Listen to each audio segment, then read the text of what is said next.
नमस्कार दोस्तों।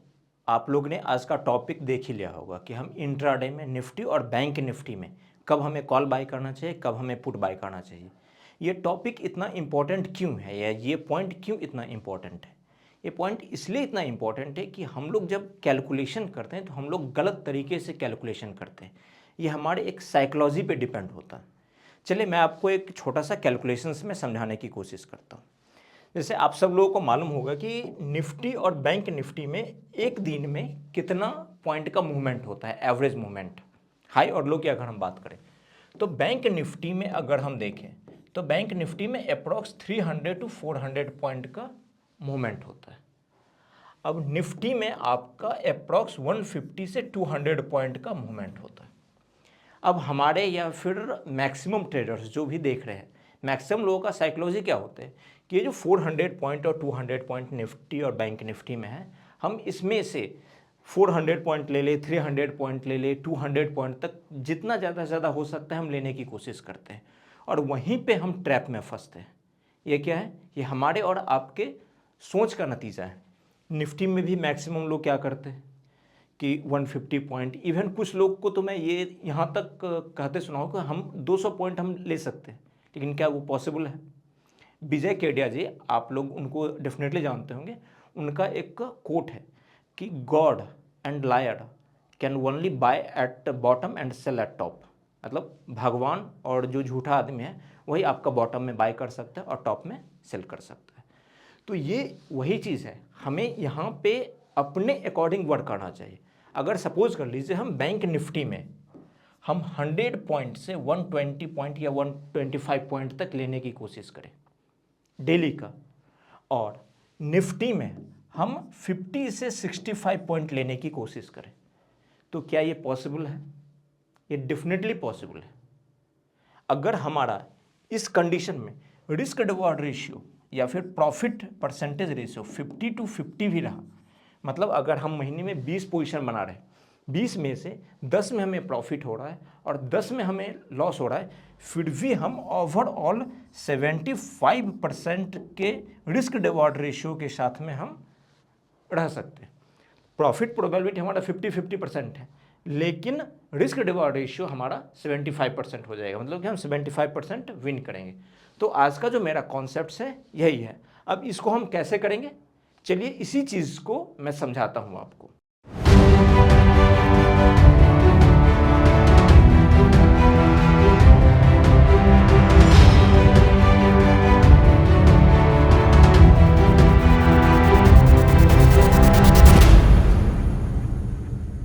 यहाँ पे हमने कुछ इंडिकेटर का इस्तेमाल किया है। इंडिकेटर क्या क्या है? ये हमारा है प्रीवियस डे का OHLC, प्रीवियस डे का OHLC। अब आप सब लोगों को मालूम होगा, या जो लोग भी हमारे चैनल पे रेगुलरली विजिट कर रहे होंगे उनको मालूम होगा, हमने इसके ऊपर मल्टीपल वीडियोस बनाए कि ये हमारा या तो सपोर्ट की तरफ वर्क करेगा या फिर रेसिस्टेंस की तरफ वर्क करेगा। एग्जैक्टली। दूसरा हमने ये लाइन लिया है, ये हमारा है VWAP। VWAP हमारा क्या काम कर सकता है? VWAP भी हमारा या तो सपोर्ट की तरफ वर्क करेगा या फिर रेसिस्टेंस की तरफ वर्क करेगा। तीसरा, हमें एक डाटा की ज़रूरत है। डाटा हम किसको लेंगे? ओपन इंटरेस्ट, या फिर आप ऑप्शन चेन से ले सकते हैं। तो ओपन इंटरेस्ट भी हमारा क्या वर्क करता है? हमारा या तो सपोर्ट की तरफ वर्क करेगा या फिर रेसिस्टेंस की तरफ वर्क करेगा। अब हमने 3 अलग अलग तरीके से सपोर्ट और रेसिस्टेंस को हमने कंफर्म कर लिया, लेकिन अब ये हमें आइडेंटिफाई करना है कि सपोर्ट के पास में या रेसिस्टेंस के पास में बायर्स अवेलेबल हैं या फिर सेलर्स अवेलेबल है। वो हमें बताएगा कि आपको बाइंग की तरफ इनिशिएशन के लिए जाना है या फिर सेलिंग की तरफ इनिशिएशन के लिए जाना है। तो वो कौन बताएगा हमें? वो हमें बताएगा OI बिल्डअप। OI buildup. तो OI बिल्डअप हमें बताएगा या तो बायर्स अवेलेबल है और सेलर्स अवेलेबल है। तो कौन अवेलेबल है हमें OI बिल्डअप बताएगा। तो ये जो 4 पॉइंट है, ये 4 पॉइंट इंपॉर्टेंट होता है कि इंट्राडे में कब आपको बाय की तरफ जाना है और कब आपको सेल की तरफ जाना है। ये चारों पॉइंट मैं चाहूँगा कि आप लोग इसको नोट डाउन कर लें और इसी के बेसिस पे हम लोग आगे भी वर्कआउट करेंगे। तो उम्मीद है कि आप लोग ने इसको नोट डाउन कर लिया होगा। अब हम लोग चार्ट को देखते हैं। अगर हम आज ही की चार्ट की बात करें, ये निफ्टी का फ्यूचर का चार्ट है, आप यहाँ देख सकते हैं निफ्टी फ्यूचर 5 मिनट का चार्ट है। मार्केट ओपन हुआ है, वीवैप को इनिशियली में सपोर्ट बनाया है, फिर सपोर्ट को ब्रेक करके नीचे आया है, तो यहाँ पे क्या बन गया, सपोर्ट टर्न इनटू रेसिस्टेंस। अब हमें क्या यहीं पे पोजीशन बनाना है? बिल्कुल नहीं। हमें क्या करना है, हमें 400 में से, जो मैं बता रहा था आपको, निफ्टी में 200 पॉइंट और बैंक निफ्टी में 400 पॉइंट, तो निफ्टी में 200 पॉइंट में से हमें 200 पॉइंट के लिए नहीं जाना है, हमें 200 पॉइंट में से सिर्फ 50 पॉइंट के लिए जाना है। उसके लिए हमें क्या चाहिए, 100% कन्फर्म्ड चाहिए। आप देखते हैं, तो हमें क्या चाहिए, रिटेस्ट चाहिए। यहाँ पे हम कोई ट्रेड नहीं लेंगे, प्राइस यूं ही आया है, ऊपर आया है, और यहाँ पे वीवैप को ये एक रेसिस्टेंस माना, वीवैप को रेसिस्टेंस मान लिया। अब ये फ्यूचर का चार्ट है, अगर आप स्पॉट पे देखो तो इस समय निफ्टी आपका 17,400 के रेंज में ट्रेड कर रहा है, और 17,400 पे 1.2 CR से ज़्यादा का आपका ओपन इंटरेस्ट है, मतलब ये रेसिस्टेंस की तरह वर्क कर रहा है। मतलब एक रेसिस्टेंस, दूसरा रेसिस्टेंस, दो चीज़ हमारा कंफर्म हो गया। सेम इसी के ऊपर में हमारा प्रीवियस डे का हाई है, तो तीसरा भी हमारा कंफर्म हो गया। तो 3 पॉइंट यहाँ पे कंफर्म हो गया। अब एक पॉइंट बचा हुआ है, एक पॉइंट क्या है, वाई बिल्डअप। वाई बिल्डअप से पहले यहाँ पे एक और इंटरेस्टिंग चीज़ हुआ है, मैं उसको भी आपको दिखा देता हूँ। अब ये क्या बना है, ये एक स्ट्रॉन्ग बुलिश कैंडलस्टिक पैटर्न का फॉर्मेशन क्या है, बुलिश कैंडल है। ये हमारा एक न्यूट्रल कैंडल 2 हो गया, और तीसरा ये एक स्ट्रॉन्ग बेयरिश कैंडल का फॉर्म किया। तो ये एक निगेटिव कैंडलस्टिक पैटर्न है। मैं इस कैंडलस्टिक पैटर्न का नाम नहीं बताऊंगा, मैं चाहता हूं कि अगर आप लोग जानते हैं कि इस तीनों कैंडलस्टिक पैटर्न को क्या बोलते हैं, तो आप लोग कमेंट करके बताएं कि इसका क्या नाम है।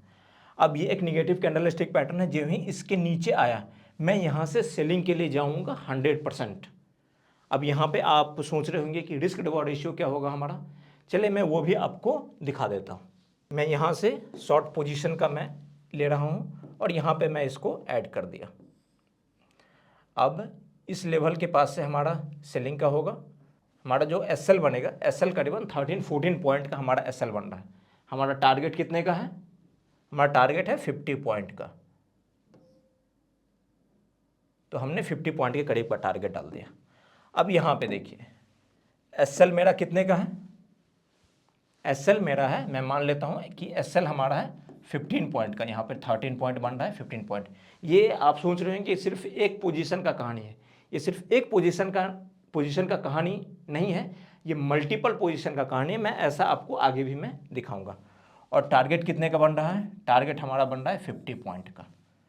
तो अगर हम इसमें से 10-10 का भी अगर हम प्रॉफिट और लॉस का रेशियो देखें, तो हमारा 150 पॉइंट का अगर हमारा 10 में एसएल भी जाता है, तो -150 पॉइंट प्लस 500 पॉइंट, फिर भी हम कितने के रहेंगे, प्लस में 350 पॉइंट। 350 पॉइंट अगर मैं सिर्फ यहाँ से 300 पॉइंट भी लूँ, तो 300 इंटू 50 अप्रॉक्स में 15,000 आप मंथली यहाँ से जनरेट कर सकते हो विदाउट टेकिंग एनी रिस्क। सिर्फ क्या है, अपना ग्रीड को हमें कंट्रोल में लाना है, अपने ग्रीड को हमें कंट्रोल में लाना है। अब यहाँ पे एक चीज़ था कि इस पॉइंट पे टाइम कितना हो रहा है, आप देखिए 10:35 हो रहा है। तो अब हमें यहाँ पे कंफर्म ये करना था कि क्या इस लेवल पे सेलर्स अवेलेबल है।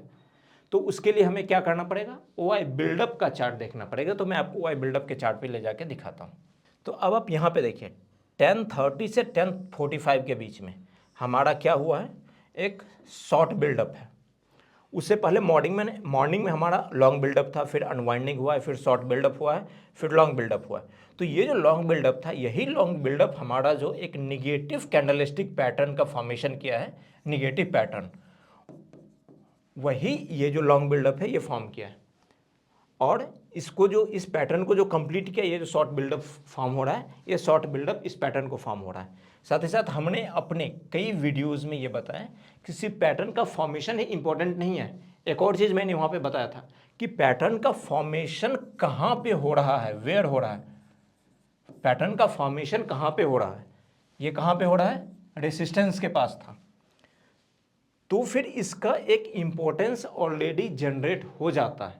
तो हमने कहाँ से लिया, हमने 4 प्लेसेस से कंफर्मेशन लिया, 4 प्लेसेस क्या क्या था, वीवैप, previous day OHLC, open interest, OI buildup, और एक और हमारे सपोर्ट में खड़ा हो गया कौन, निगेटिव कैंडलस्टिक पैटर्न। तो आप एक सही पैटर्न तो फाइंड करो, सही पोजीशन तो फाइंड करो, एक नहीं, वहां पे 10 कंफर्मेशन आपको आएंगे। अब हम लोग दोबारा चार्ट पे आ गए, तो यहां से हमें 50 पॉइंट का प्रॉफिट लेना कोई बड़ी बात नहीं है, सिर्फ हमें अपना माइंड यूज करना है। अगर दोबारा प्राइस फिर इस लेवल के पास आता है और यहाँ से फिर कोई एक निगेटिव कैंडलस्टिक पैटर्न बनाता है और OI बिल्डअप जो मैंने अभी दिखाया है, OI बिल्डअप में आपका अगर शॉर्ट बिल्डअप होना शुरू हो गया है, शॉर्ट बिल्डअप, तो आप यहाँ से फिर से दोबारा से सेलिंग के लिए जा सकते हैं। ऊपर का छोटा सा ऊपर का SL, आपका SL कभी भी 15-20 पॉइंट से ज़्यादा का नहीं बनेगा, वहाँ से फिर से आप दोबारा से सेलिंग के लिए आप जा सकते हो। तो आप लोग सोच रहे होंगे कि वो जो OI बिल्डअप का है, वो OI बिल्डअप का डाटा हमें कहाँ से मिलेगा, तो हम उसके ऊपर भी आएंगे। पहले हम लोग एक और एग्जांपल देख लेते हैं। अब देखिए ये डाटा कब का है, ये डाटा हमारा है 24 का। अगर हम 24 के डाटा की बात करें तो प्राइस शुरू में जो वीवैप है, वीवैप को हमारा एक सपोर्ट लिए हुए था, सपोर्ट को ब्रेक किया तो ये फिर हमारा रेसिस्टेंस में कन्वर्ट हो गया। अब जब सपोर्ट रेसिस्टेंस में कन्वर्ट हो गया तो हमें पोजीशन बनाने के लिए क्या करना है, पोजीशन बनाने के लिए ये देखना है कि इसको ये एज ए रेसिस्टेंस की तरह मानता है या फिर नहीं मानता है। तो अगर हम 1-2 कैंडल्स की बात करें तो ऊपर में लॉन्ग टेल के साथ में इस रेसिस्टेंस को, वीवैप को एज ए रेसिस्टेंस की तरह ये ट्रीट कर रहा है। अगर हम इस लेवल की बात करें तो ये लेवल आपका 17,700 के लेवल का है। तो 17,700 जो लोग भी होंगे उनको मालूम ही होगा कि ये एक रेसिस्टेंस की तरह वर्क कर रहा है। उसके बाद इसी डे का हाई या फिर प्रीवियस डे का हाई भी इसी के पास में आपका ट्रेड कर रहा है। तो 2 कन्फर्मेशन हो गया आपका। और यहाँ पे अगर हम OI बिल्डअप को देखते हैं तो OI बिल्डअप भी हमारा एक निगेटिव इंडिकेशन देता, मतलब यहाँ पे हमारा क्या फॉर्म होता है, शॉर्ट बिल्डअप।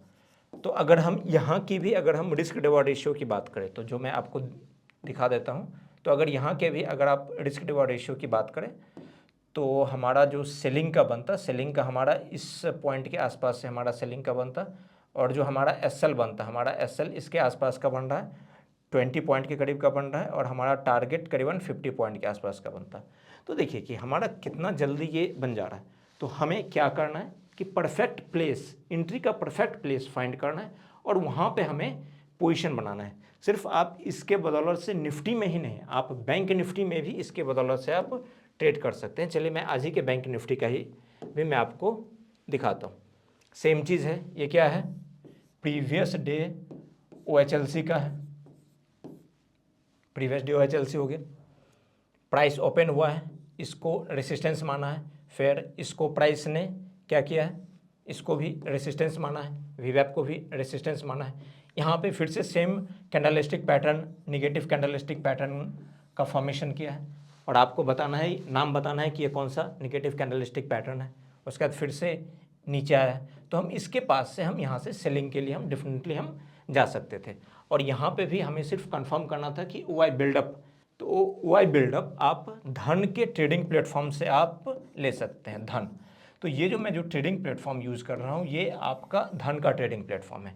तो धन के ट्रेडिंग प्लेटफॉर्म में आपका OI बिल्डअप है, उसके साथ ये जो आपका है ये आपका OHLC का है, प्रीवियस डे OHLC। आप यहाँ पे देख सकते हैं ये जो इंडिकेटर है प्रीवियस डे OHLC का है, वीवैप का है और OI बिल्डअप का आपका है। तो जब आप सारे को एक साथ कंबाइंड करते हो और कंबाइंड करने के बाद जो भी आप पोजीशन बनाते हो या जो भी आप स्टेप्स लेते हो वो स्टेप्स आपका एक्यूरेट होता है। साथ ही साथ जब आप अपने आप को लिमिट करके रखते हो, हमें सिर्फ ये नहीं चाहिए कि हमें 400 पॉइंट 500 पॉइंट डेली का अर्न करना है, कॉन्सिस्टेंटली अर्न करते चलिए, तो फिर आप एक बेहतर पोजीशन में आप रहेंगे।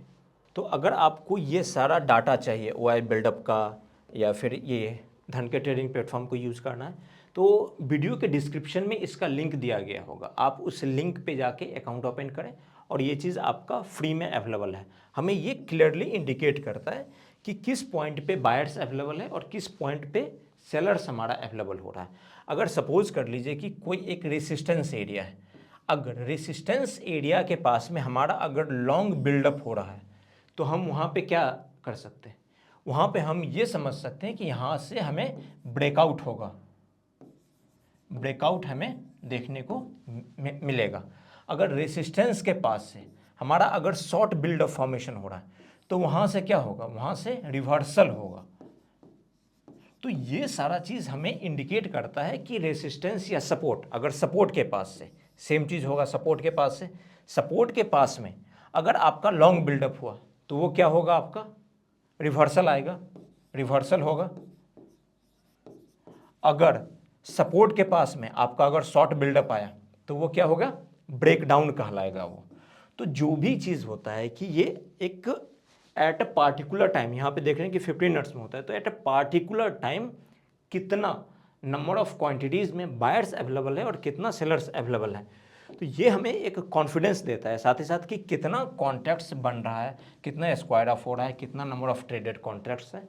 तो ये सारा का सारा जो इन्फॉर्मेशन आता है वो इन्फॉर्मेशन हमें एक स्ट्रॉन्ग कन्विक्शन देता है अपने पोजीशन के प्रति। सो उम्मीद करता हूं कि आज का कॉन्सेप्ट आप लोग को समझ में आ गया होगा। तो अगर आपको ये वीडियो अच्छे लगे हैं तो प्लीज़ लाइक करें, कमेंट करें और अपने फ्रेंड के साथ में भी शेयर करें।